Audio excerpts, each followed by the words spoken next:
നമസ്കാരം, ഞാൻ ഡോക്ടർ ഭാഗ്യ, Q&B health കെയറിലെ Ayurveda ഡോക്ടറാണ്.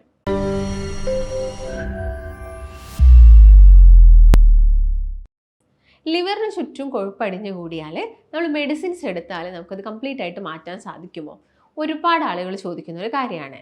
ഈ ഫാറ്റി ലിവർ എന്ന് പറഞ്ഞ കണ്ടീഷൻ ഒരു മെഡിസിൻ ഡിപ്പെൻഡൻ്റ് ആയിട്ടുള്ള ഒരു കണ്ടീഷനിലുപരി അതിലും കൂടുതലായിട്ട് നമ്മൾ ശ്രദ്ധിക്കേണ്ടത് ഡയറ്റ് തന്നെയാണ്.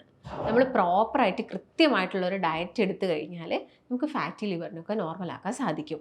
അതിൻ്റെ കൂടെ തന്നെ നിങ്ങളൊരു വർക്കൗട്ട്, ഒരു വ്യായാമം നിങ്ങളുടെ ശരീരത്തിന് കൊടുക്കുകയാണെങ്കിൽ ഞാൻ പറഞ്ഞ പോലെ തന്നെ നമുക്ക് വളരെ ഈസി ആയിട്ട് തന്നെ ഇത് മാറ്റിയെടുക്കാൻ വേണ്ടിയിട്ട് സാധിക്കും. പിന്നെ ഇതിലൊരു ഡിപ്പെൻഡ് ചെയ്തിരിക്കുന്ന ഒരു കാര്യം ഗ്രേഡാണ്. ചിലപ്പം ഫാറ്റി ലിവർ 1ഉം 2ഉം 3 ഉള്ള ആളുകളൊക്കെ ഉണ്ടായിരിക്കാം. അപ്പോൾ നമ്മൾ കൂടുതൽ ഗ്രേഡിലാണ് ഇപ്പോൾ ഉള്ളതെങ്കിൽ നമുക്ക് കംപ്ലീറ്റ് ആയിട്ട് നമുക്ക് എന്ത് ചെയ്യാൻ പറ്റില്ല, ഡയറ്റ് മാത്രം ഡിപ്പെൻഡ് ചെയ്യാൻ പറ്റിയെന്ന് വരില്ല. നമ്മൾ ചിലപ്പോൾ അവിടെ മെഡിസിനും കൂടി തുടങ്ങേണ്ടി വരും. പക്ഷേ നിങ്ങളിപ്പോൾ ഇനീഷ്യൽ സ്റ്റേജിലാണ് അല്ലെങ്കിൽ ഒരു ഗ്രേഡ് 1 and 2 കിടക്കുന്നതെങ്കിൽ നമുക്ക് ഡയറ്റിൽ നമ്മൾ നന്നായിട്ട് കോൺസെൻട്രേറ്റ് ചെയ്യുകയാണെങ്കിൽ നമുക്ക് മാറ്റിയെടുക്കാം. അപ്പോൾ എന്തൊക്കെ ഡയറ്റാണ്, അല്ലെങ്കിൽ എല്ലാവരും എടുക്കുന്ന ഡയറ്റ് തന്നെ ഫാറ്റി ലിവർ ഉള്ള ആളുകൾക്ക് എടുക്കാൻ പറ്റുമോ? ഇപ്പോൾ ഷുഗർ പേഷ്യൻസ് ഡയറ്റ് എടുക്കുന്ന സമയത്ത് അവരിൽ നമ്മൾ എന്ത് ചെയ്യും, കാർബോഹൈഡ്രേറ്റ് കട്ട് ചെയ്യും, അതുപോലെ തന്നെ ഷുഗർ കട്ട് ചെയ്യും, പഞ്ചസാരയുള്ള പാനീയങ്ങളും ഭക്ഷണങ്ങളും ഒക്കെ കട്ട് ചെയ്യും. അതുപോലെ തന്നെ അവരിൽ നമ്മൾ ആഡ് ചെയ്യുന്നൊരു കാര്യം എന്ന് പറയുന്നത് നോൺ വെജ് ആണ്. അവർക്ക് പ്രോപ്പറായിട്ടുള്ള പ്രോട്ടീൻസും കാര്യങ്ങളൊക്കെ കിട്ടാൻ വേണ്ടിയിട്ടുള്ള നോൺ വെജ് നമ്മൾ ആഡ് ചെയ്യുന്നു. അതുപോലെ എഗ്ഗ് ആയിക്കോട്ടെ, ഫിഷ് ഐറ്റംസ് ആയിക്കോട്ടെ, അല്ലെങ്കിൽ ചിക്കനോ അല്ലെങ്കിൽ റെഡ് മീറ്റിൽ പെടുന്നതാണെങ്കിലും ഒക്കേഷണലി അവർക്ക് കഴിക്കുന്നത് കൊണ്ട് വലിയ പ്രശ്നമൊന്നുമില്ല. കൊളസ്ട്രോൾ ഒന്നും കൂടുതലല്ലെങ്കിൽ അവർക്ക് നമുക്കിത് ഓപ്റ്റ് ചെയ്യാൻ പറ്റുന്നൊരു കാര്യമാണ്. എന്നാൽ ഫാറ്റി ലിവറുള്ള ആളുകൾക്ക് ഈ പറഞ്ഞ പോലെ തന്നെ കാർബോഹൈഡ്രേറ്റ്സ് കട്ട് ചെയ്യേണ്ടി വരും, ഷുഗറിൻ്റെ അളവ് കുറയ്ക്കേണ്ടി വരും, കുറയ്ക്കുക അല്ലെങ്കിൽ കംപ്ലീറ്റ് ആയിട്ട് ഒഴിവാക്കേണ്ടി വരും.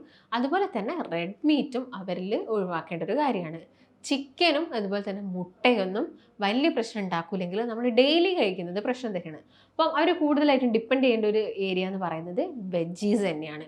വെജിറ്റബിൾസ് നന്നായിട്ട് നിങ്ങൾ കഴിക്കണം. കാരണം ഫൈബേഴ്സ് നിങ്ങളുടെ ശരീരത്തിൽ എത്തണം. ഈ ടോക്സിൻസിനെയും കാര്യങ്ങളൊക്കെ റിമൂവ് ചെയ്യാൻ വേണ്ടിയിട്ട് ഫൈബേഴ്സ് നമ്മുടെ ബോഡിയിൽ എത്തിയിരിക്കണം. അപ്പം അത് മാക്സിമം ഉള്ളത് ഒന്ന് ഫ്രൂട്ട്സിലാണ്, അതുപോലെ തന്നെ വെജിറ്റബിൾസിലൊക്കെ ധാരാളം ഉണ്ട്. അപ്പോൾ വെജീസ് അവർക്ക് കഴിക്കുന്നത് കൊണ്ടൊന്നും യാതൊരു പ്രശ്നവുമില്ല. മെയിനായിട്ടും ഈ സൾഫർ കണ്ടന്റ് ഉള്ള വെജിറ്റബിൾസ് ഉണ്ട്, ഈ ബ്രൊക്കോളി, കോളിഫ്ലവർ, ക്യാബേജ് ഒക്കെ. അപ്പോൾ അതൊക്കെ അവരെന്താണെങ്കിലും അവരുടെ ഭക്ഷണത്തിൽ ഉൾപ്പെടുത്തണം. അതുപോലെ തന്നെ ഫ്രൂട്ട്സിൻ്റെ കേസ് നോക്കുന്ന സമയത്ത് നമ്മളൊരു കാര്യം കൂടി പ്രത്യേകം ശ്രദ്ധിക്കണം. ഫ്രൂട്ട്സ് നമുക്ക് എല്ലാം മധുരമുള്ള ഫ്രൂട്ട്സ് ഫാറ്റി ലിവറുള്ള ആളുകൾക്ക് കൊടുക്കാൻ പറ്റില്ല. പറയാനുള്ളൊരു റീസൺ, ഒരു പേഷ്യൻ്റ് ഉണ്ടായിരുന്നു ക്ലിനിക്കിൽ വന്നത്. ആൾ ഈ ചോറ് അല്ലെങ്കിൽ അരി ആഹാരമൊക്കെ എടുക്കുന്നത് വളരെ കുറവായിരുന്നു, പഞ്ചസാരയുടെ ഉപയോഗം ഒട്ടും തന്നെ ഇല്ലായിരുന്നു. പക്ഷേ ഹെൽത്തി ആണല്ലോ എന്ന് കരുതിയിട്ട് ആൾ നന്നായിട്ട് ഫ്രൂട്ട്സ് കഴിച്ചുകൊണ്ടിരുന്നു. അതായത് രാവിലെയും ഉച്ചയ്ക്കും വൈകുന്നേരം ഒക്കെ ആളൊരു ഫ്രൂട്ട്സ് എന്തെങ്കിലുമൊക്കെ ഉൾപ്പെടുത്തിയിരുന്നു. അത് നല്ല പഴുത്ത മധുരമുള്ള ഫ്രൂട്ട്സുകളായിരുന്നു ഉൾപ്പെടുത്തിയിരുന്നത്. അപ്പോൾ കുറച്ച് കഴിഞ്ഞപ്പോൾ അയാൾക്ക് ചെറുതായിട്ട് വയറിൻ്റെ സൈഡിലൊക്കെ വേദന വന്നപ്പോൾ സ്കാൻ ചെയ്തപ്പോഴാണ് ഇങ്ങനൊരു ഫാറ്റി ലിവറിൻ്റെ സ്റ്റേജ് മനസ്സിലാക്കാൻ പറ്റിയത്. അപ്പോൾ നല്ല മധുരമുള്ള ഫ്രൂട്ട്സ് നമ്മൾ കഴിക്കുന്നുണ്ടെങ്കിലും ഇത് നമ്മുടെ ശരീരത്തിൽ ഫ്രക്ടോസ് ഷുഗറിനെ ഉൽപ്പാദിപ്പിക്കുന്നു കൂടുതലായിട്ടും. അപ്പോൾ ഈ ഫ്രൂട്ട്സിലുള്ളത് ഫ്രക്ടോസ് ഷുഗറാണ്. അതിൻ്റെ ഭാഗമായിട്ട് നമുക്ക് ഫാറ്റി ലിവർ പോലെയുള്ള കണ്ടീഷൻസ് അല്ലെങ്കിൽ കൊഴുപ്പുണ്ടാവാനുള്ള ചാൻസസ് കൂടുതലാണ്. അപ്പം കൂടുതലായിട്ട് നമ്മുടെ ബോഡിയിലോട്ട് ഈ കൊഴുപ്പ് എത്തുമ്പോൾ അതെന്താവുന്നു, എനർജി ആയിട്ട് കൺവേർട്ട് ചെയ്യുന്നു. ബാക്കിയുള്ളത് നമ്മുടെ ശരീരത്തിൽ തന്നെ ഫാറ്റായിട്ട് അടിഞ്ഞുകൂടുകയാണ് ചെയ്യുന്നത്. അപ്പം നമുക്ക് വേണ്ട മിതമായ അളവിൽ നമ്മൾ ഭക്ഷണം കഴിക്കുന്നുണ്ടെങ്കിൽ യാതൊരു പ്രശ്നവും ഉണ്ടാകുന്നില്ല. ഇത് ഫാറ്റി ലിവർ പോലുള്ള പ്രശ്നങ്ങളൊന്നും ഉണ്ടാക്കില്ല. അപ്പം നിങ്ങൾ മെയിനായിട്ട് ശ്രദ്ധിക്കേണ്ടത് ഡയറ്റാണ്.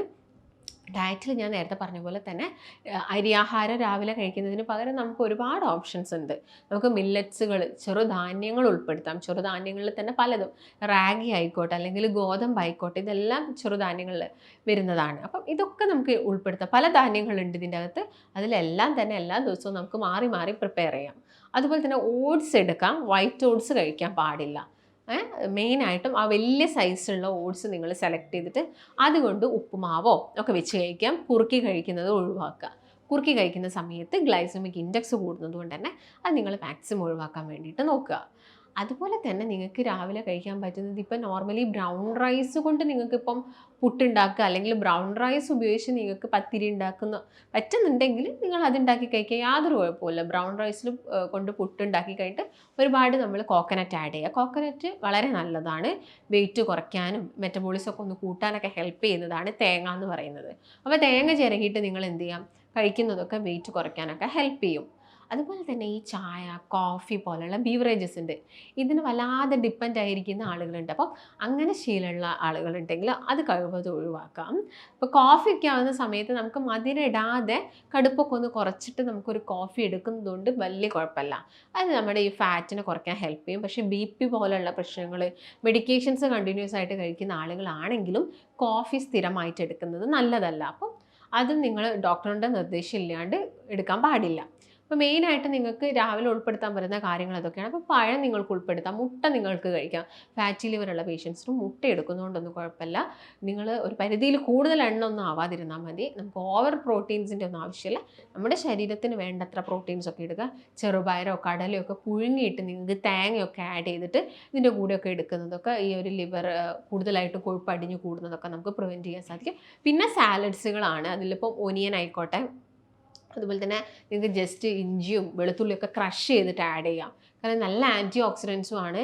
ഇതിൽ സൾഫർ കണ്ടൻറ്റ്, ഇപ്പോൾ വെളുത്തുള്ളിയിലൊക്കെ സൾഫർ കൂടുതലായതുകൊണ്ട് തന്നെ ഇത് നമ്മുടെ ശരീരത്തിൽ നിന്ന് ടോക്സിൻസിനെ റിമൂവ് ചെയ്യാനും ഈ ലിവറിൻ്റെ ഹെൽത്ത് പ്രോപ്പർ ആക്കാനൊക്കെ ഹെൽപ്പ് ചെയ്യുന്നു. റിഫൈൻഡ് ആയിട്ടുള്ള കാർബോഹൈഡ്രേറ്റ്, അതുപോലെ തന്നെ റിഫൈൻഡ് ഷുഗേഴ്സ്, ഇങ്ങനെയുള്ള കാര്യങ്ങളൊക്കെ നിങ്ങൾ കംപ്ലീറ്റ് ആയിട്ട് ഒഴിവാക്കുക. അതുപോലെ തന്നെ ഈ ആർട്ടിഫിഷ്യലായിട്ട് ഉണ്ടാക്കുന്ന ജ്യൂസുകൾ കാര്യങ്ങളൊക്കെ ഉണ്ടല്ലോ, കൂടുതലും കളറും കാര്യങ്ങളും ഏജൻറ്റൊക്കെ ആഡ് ചെയ്തിട്ട് ഉണ്ടാക്കുന്ന ജ്യൂസസും കാര്യങ്ങളൊക്കെ നിങ്ങൾ കംപ്ലീറ്റ് ആയിട്ട് ഒഴിവാക്കുന്ന സമയത്ത് തന്നെ നമുക്ക് ഈ ഫാറ്റി ലിവർ നോർമലാകുകയും ഇതിൻ്റെ കൂടെ എക്സസൈസ് ചെയ്യുക, നല്ല ഹെൽത്തി ആയിട്ടുള്ള നമുക്ക് തോരൻ, ഇപ്പോൾ വീട്ടിലൊക്കെ ഇപ്പോൾ നമ്മൾ ചോറ് കഴിക്കുന്ന സമയത്ത് തോരനൊക്കെ ഉണ്ടാക്കുമല്ലോ, ഈ തോരനൊക്കെ നമുക്ക് കൂടുതലായിട്ട് ആഡ് ചെയ്യാം. ഇതിൻ്റെ കൂടെ നമുക്ക് ഫിഷ് കഴിക്കാം. ഫിഷ് വേണം, omega-3 ഫാറ്റി ആസിഡ്സ് വേണം. ലിവറിൻ്റെ ഹെൽത്ത് പ്രൊട്ടക്റ്റ് ചെയ്ത് കീപ്പ് ചെയ്ത് പോകണമെങ്കിൽ omega-3 ഫാറ്റി ആസിഡ്സ് വേണം. അപ്പോൾ അതൊക്കെ കഴിക്കാം. നട്ട്സുകൾ ഇൻക്ലൂഡ് ചെയ്യുക. കശുവണ്ടി കൂടുതലായിട്ട് കഴിക്കേണ്ട, നിങ്ങൾക്ക് ബദാം, വാൾനട്ട്, പീനട്ടൊക്കെ നിങ്ങൾക്ക് കഴിക്കാം. അപ്പോൾ ഇതെല്ലാം തന്നെ ഒരു പ്രോപ്പറായിട്ടുള്ള അളവിൽ കഴിക്കുകയാണെങ്കിൽ നമുക്ക് ഫ്യൂച്ചറിൽ മറ്റുള്ള പ്രശ്നങ്ങളൊന്നും വരില്ല. ഇതിനുള്ള കണ്ടീഷനൊക്കെ നമുക്ക് നിയന്ത്രിക്കാനും സാധിക്കും. അപ്പോൾ ഫാറ്റി ലിവറുള്ള ആളുകൾ മെഡിസിൻസ് കൂടുതലായിട്ട് കഴിക്കേണ്ട ഒരു ആവശ്യകതയില്ല. മെയിനായിട്ടും ഡയറ്റൊക്കെ ശ്രദ്ധിക്കാം. പിന്നെ ഞാൻ നേരത്തെ പറഞ്ഞ പോലെ ഗ്രേഡൊക്കെ കഴിഞ്ഞാൽ ചിലപ്പോൾ നമ്മൾ മെഡിസിൻസ് സ്റ്റാർട്ട് ചെയ്യേണ്ടി വരും. ഡോക്ടർ പറഞ്ഞിട്ടുണ്ടല്ലോ മെഡിസിൻ എടുക്കണ്ട, അങ്ങനെയൊന്നും നിങ്ങൾ കരുതരുത്. നമ്മുടെ ഗ്രേഡ് അനുസരിച്ച് മാത്രമേ നമുക്ക് മെഡിസിൻസ് കഴിക്കേണ്ടതുള്ളൂ. ഒരു ഇനീഷ്യൽ സ്റ്റേജൊക്കെ ആവുന്ന സമയത്ത് നമുക്കത് തീർച്ചയായിട്ടും നമുക്ക് ഡയറ്റ് എടുത്താൽ ഓക്കെ ആക്കാവുന്നതേ ഉള്ളൂ. എക്സസൈസ് നിർബന്ധമാണ്. അത് നമ്മുടെ ശരീരം അത്യാവശ്യം അനങ്ങി വിയർക്കുന്ന രീതിയിലുള്ള എക്സസൈസ് നടക്കുന്ന ആളുകളാണെങ്കിൽ എല്ലാ ദിവസവും ഒരു 45 മിനിറ്റ്സ് സ്പീഡിൽ, അത്യാവശ്യം സ്പീഡിൽ തന്നെ നടക്കാൻ വേണ്ടിയിട്ട് നോക്കുക. പിന്നെ ഇനീഷ്യലി ഒരു എക്സസൈസ് സ്റ്റാർട്ട് ചെയ്യുന്ന ആളുകളാണെങ്കിൽ നിങ്ങൾ വിഗറസ് ആയിട്ടുള്ള കാര്യങ്ങളൊന്നും ചെയ്യാൻ പാടില്ല. ഇപ്പോൾ നടത്തം തന്നെയാണെങ്കിലും വളരെ സ്പീഡിൽ നടക്കാനോ അല്ലെങ്കിൽ ജിമ്മ് പോവുകയാണെങ്കിൽ നന്നായിട്ട് വെയിറ്റ് എടുത്ത് പൊക്കാനോ അതൊന്നും നിങ്ങൾ ചെയ്യാൻ പാടില്ല. അതെല്ലാം തന്നെ ഇനീഷ്യൽ സ്റ്റേജിൽ നമ്മൾ വളരെ സ്ലോ ആയിട്ട് തന്നെ സ്റ്റാർട്ട് ചെയ്യുക. അങ്ങനെയുള്ള കാര്യങ്ങളൊക്കെ ശ്രദ്ധിക്കുക. വെള്ളം നന്നായിട്ട് കുടിക്കുക. പിന്നെ ആൻറ്റി ഓക്സിഡൻസ് തന്നെയാണ് ലിവറിനൊക്കെ പ്രൊട്ടക്റ്റ് ചെയ്യാൻ വേണ്ടത്. ആൻറ്റി ഓക്സിഡൻസ് തന്നെയാണ് ഉൾപ്പെടുത്തേണ്ടത്. അതായത് ഇഞ്ചി, മഞ്ഞൾ, ചെറുനാരങ്ങ, കറുവപ്പട്ട, ഇങ്ങനെയുള്ള ആൻറ്റി ഓക്സിഡൻസ്. അതുപോലെ തന്നെ ഇരട്ടി മധുരം നിങ്ങൾ കേട്ടിട്ടുണ്ടായിരിക്കും. ഇതും ആയുർവേദത്തിലൊക്കെ ആണെങ്കിൽ ലിവറിൻ്റെ ഹെൽത്ത് പ്രൊട്ടക്റ്റ് ചെയ്യാനുള്ള ഒരു ബെസ്റ്റ് മെഡിസിനാണ് ഇരട്ടി മധുരം എന്ന് പറയുന്നത്. അപ്പോൾ ഇരട്ടി മധുരമൊക്കെ ഇട്ടിട്ട് നമുക്ക് വെള്ളം തിളപ്പിച്ച് കുടിക്കുന്നതൊക്കെ ലിവറിൻ്റെ ഹെൽത്തൊക്കെ പ്രൊട്ടക്റ്റ് ചെയ്യാൻ വേണ്ടിയിട്ട് ഹെൽപ്പ് ചെയ്യുന്നതാണ്.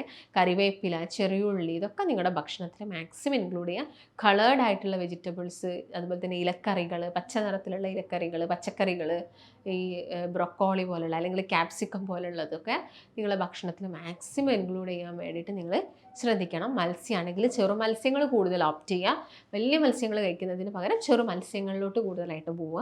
അപ്പം മെയിനായിട്ടും നിങ്ങളെ ഭക്ഷണത്തിൽ ഈ പറഞ്ഞ കാര്യങ്ങളൊക്കെ ഉൾപ്പെടുത്തുക. ഡയറ്റ് ചെയ്യുക. വെയിറ്റ് ഉള്ള ആളുകളാണെങ്കിൽ വെയിറ്റ് കുറയ്ക്കുക. വയറ് ചാടിയിരിക്കുന്ന ആളുകളാണെങ്കിൽ വയറ് കുറയ്ക്കണം. അപ്പോൾ എന്താണെങ്കിലും നിങ്ങൾ ഡയറ്റ് എടുത്തിരിക്കണം. എക്സസൈസും കൂടി ഫോളോ ചെയ്യുകയാണെങ്കിൽ നമുക്കത് നോർമൽ ആക്കാവുന്നതേ ഉള്ളൂ. നമ്മൾ വെയിറ്റൊക്കെ നമുക്കൊരു 1 മന്ത് നമ്മൾ കംപ്ലീറ്റ് എഫേർട്ട് കൊടുത്ത് നമ്മൾ ആ ഉദ്ദേശിച്ച കാര്യങ്ങളൊക്കെ നടക്കണം എന്ന് ആഗ്രഹിക്കുന്ന ആളുകളൊക്കെ ആണെങ്കിൽ അവരെന്താണെങ്കിലും എഫേർട്ട് കൊടുക്കും, വെയിറ്റ് കുറച്ചെടുക്കും. മാസം കൊണ്ട് തന്നെ നമുക്ക് 10 കിലോ വരെ കുറച്ചെടുക്കാൻ സാധിക്കുന്നതാണ്.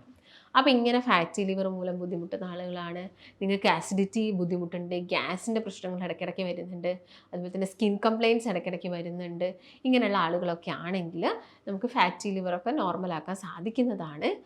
അതുപോലെ തന്നെ ചില ആളുകൾ അമിതമായിട്ട് റെഡ് മീറ്റ് കഴിക്കുന്ന ആളുകളുണ്ട്. ഇപ്പം അവർ വീക്ക്ലി വൺസൊക്കെ തന്നെ ബീഫ് കഴിക്കും, അല്ലെങ്കിൽ പോർക്ക് കഴിക്കും. ഇങ്ങനെ ശീലമുള്ള ആളുകളൊക്കെ ആണെങ്കിൽ അതും അവരുടെ ഡയറ്റിൽ നിന്ന് കംപ്ലീറ്റ് ആയിട്ട് ഒഴിവാക്കണം. ഇപ്പോൾ ഫാറ്റി ലിവർ വന്നു കഴിഞ്ഞാൽ നിങ്ങൾ എന്ത് ചെയ്യണം? റെഡ് മീറ്റ് കംപ്ലീറ്റ് ഒഴിവാക്കിയിരിക്കണം. അതുപോലെ തന്നെ റിഫൈൻഡ് ആയിട്ടുള്ള ഓയിലുകൾ, റിഫൈൻഡ് ഷുഗേഴ്സ്, കാർബോഹൈഡ്രേറ്റ്സ്, റിഫൈൻഡ് ആയിട്ടുള്ള ഇതെല്ലാം തന്നെ ഒഴിവാക്കുക. മൈദ കൂടുതൽ കഴിക്കുന്നുണ്ടെങ്കിൽ അത് ഒഴിവാക്കാൻ വേണ്ടിയിട്ട് ശ്രദ്ധിക്കുക.